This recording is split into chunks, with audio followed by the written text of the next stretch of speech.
Look at this. Honestly, I'm suffocating here. Okay, guys, are you ready? We're going to geek out on aroma compounds, aka the stuff that you smell in wine. It's real, I swear, it's real. We're not just making stuff up when we say we smell stinky socks. Okay, you know what? Maybe that one we do, but the other ones, strawberry, raspberry, banana, green paprika, butter, pepper, grapefruit, passion fruit, flowers like rose. When we say we smell those aromas in wine, we actually mean it. They are there. I'm going to explain to you today why they are there, how do they get there. We begin with number one. This is going to be rotundone. God, that's very... Black pepper note. It is found mainly in, and let's put an exclamation point here, cool climate Syrah or Shiraz, and also grüne Veltliner, or just Veltliner. So this compound forms and lives in the grape skins during ripening. There are two important factors here. First is temperature and then sunshine, and they will play really a decisive role in how easy you can spot the rotundone in your glass of red wine or white wine. So more sun usually equals less rotundone. It is incredibly potent and you only need a really small amount to notice it. So theoretically, you're probably thinking, damn, Syrah and grüne Veltliner from cool climates must be super easy to spot in the blind tasting. But there's a catch. Not all people can smell rotundone. My boyfriend, who's so handsome, by the way, he can't smell it. He can't spot it. It's frustrating, but he can't. Anyway, that's rotundone for you. We've got a lot to catch up, so we're gonna just here, chop, chop, chop. Fruity fun esters. You see it? Esters are the chemical compounds that give us fruity aromas like raspberry, strawberry, banana.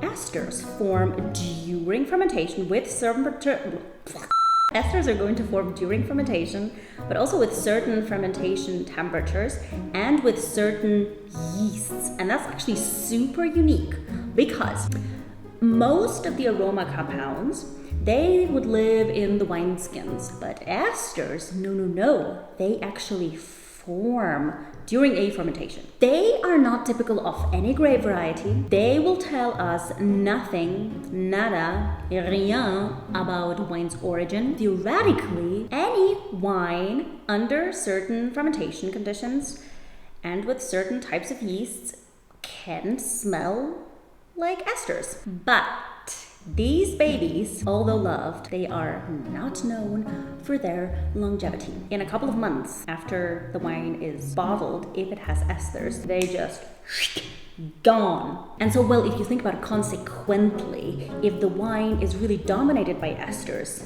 it is meant to be consumed young.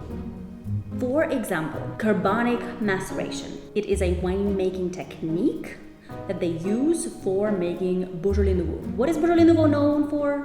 Exactly. It is known for having tons of esters that are a byproduct of this carbonic maceration. And these wines smell like banana and strawberry bubblegum because of esters. They are highly drinkable, they are quite inexpensive, and they just produce this glow wine meant to be drunk and consumed young. Another example, the rosé obsession. Cheap rosé wines. They just intentionally use aromatic cultured yeast for these wines. They use low fermentation temperatures, and as a result, these wines will have a lot of esters. They will smell like, a fruit salad.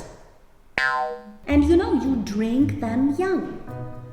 Because in a couple of months, once the esters disappear, these wines will have really nothing to offer. Okay, next, guys, methoxypyrazines. It's the green stuff. Methoxypyrazines are all the green stuff that you smell in your wine. You have green bell pepper, you have grass, asparagus, jalapenos, and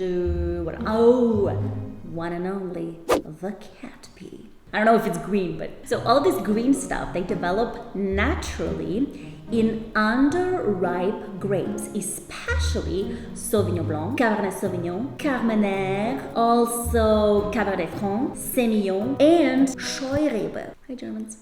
Cool climates and shaded fruit equals more methoxies. Early harvest equals more methoxies. Have you ever tasted like a Loire Valley Sauvignon Blanc or a Chilean Carmenère? I mean, you smell that fresh, kind of grassy green edge. And boy, I love me a good methoxy in my blind tasting exam. And it's just like so easy to recognize, and it's such an empowering aroma, I think, especially for the beginners in wine. It's just like impossible to miss.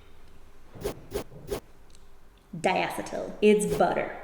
Diacetyl gives us the buttery, popcorny, almost like even cracker type of aromas. Now, it is a byproduct of malolactic fermentation where malic acid is converted into a softer lactic acid. Now, if you've seen my acids video, I don't know which way, so it's good, Yeah, if you've seen the video, you know all about it.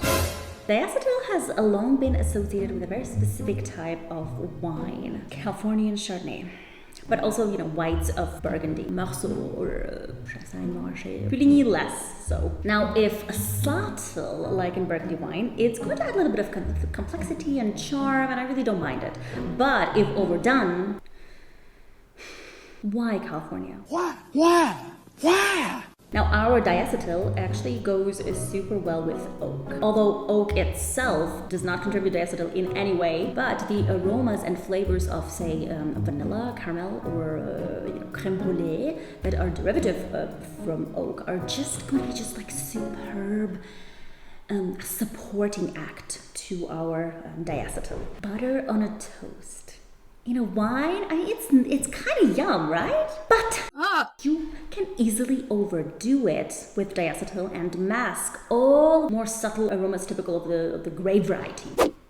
I'm looking at you, California. I recently bought a bottle of Napa Chardonnay for like 50 euros, which is not cheap. And I mean, honestly, I could only smell clarified butter. So I desperately need some good addresses, good producers, good names for subtle and sophisticated California Chardonnay, because I know they're out there. If you know any, in the comments. Thank you. Ooh. Terpenes. The floral perfume. Ooh. Just so intense. Terpenes are the floral compounds, and they are found naturally in certain grape varieties that are going to be typical to certain grape varieties, especially aromatic white grape varieties. They are really concentrated in grape varieties like Muscat, Gewürztraminer, and Torrontés. They form during grape ripening, and they will become much more potent with sun exposure. Contrary to, if you remember, our methoxypyrazines, which increase with limited sun exposure. You can't have both. You can't have both. You can't have it all. You can. The grape varieties, they can't. So if a glass of Muscat smells like an orange blossom garden, it's gonna be pure terpenes. And if you want to drink like a rose water, I don't know why you would do that, but if you want to, then Gewürztraminer will help you with that because of terpenes. Next up, thiols. Tropical explosion. This actually smells like Malibu Sauvignon Blanc from Cloudy Bay. Grapefruit, passion fruit, guava, which I couldn't find in Berlin. This is all our thiols.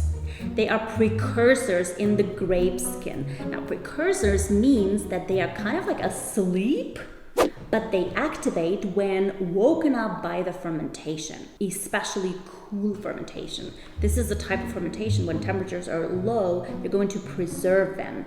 They are also super sensitive to oxygen. So, the reductive, protective winemaking is really, really important here. Think about, I mentioned already, Marlborough Sauvignon Blanc or some South African Chenin Blanc. It's a kind of a tongue twister. they have this, you know, juicy tropical rush. I love the smell of napalm in the morning. Get it? We're talking about TDN, or 1,1,6-trimethyl-1,2-dehydronaphthalene. Let's go. Which also goes by the name of petrol. Now, I couldn't find any petrol in my home, which is probably a good thing. So ChatGPT told me to show a candle. So I guess, yeah. This aroma is actually quite different from the others. It will develop when the wine is aged, but especially in high acid Riesling wines grown in warm climate. So you have sun exposure and time development in the bottle, and those two will equal higher TDN. If you open an aged German Riesling in the warmer vintages, or if you go for a Clare Valley Riesling, you're probably going to find some petrol in it. It's kind of a love it or hate it smell, but me personally, I don't mind it. I don't mind it at all. I love me good petrol. Interesting, like a little something extra, you know, if it's well integrated, if it's subtle. Okay, I do not have anything to show for the next one, because please forgive me for my poor preparation. We're going to talk about eucalyptus aroma. Okay, so there might be like a little chance you'd be surprised how this aroma actually gets into your wine glass, because I was like, really? So what do you need to do to get eucalyptus in your wine glass? You plant your vineyard near eucalyptus trees, or vice versa. The climate there has to be also quite warm. Then you're gonna have the eucalyptol compounds. They will be volatilized from the trees of eucalyptus by heat, and then the waxy skins of the nearby grapes are going to kind of catch it and keep it, kind of absorb it, and then later on it will be detected in wine.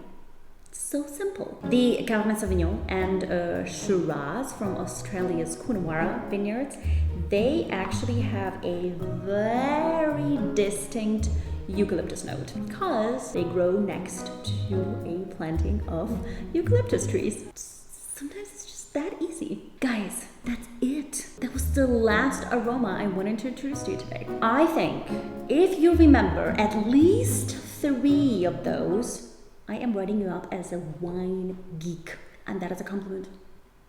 Alright, thank you so much for watching. Love y'all.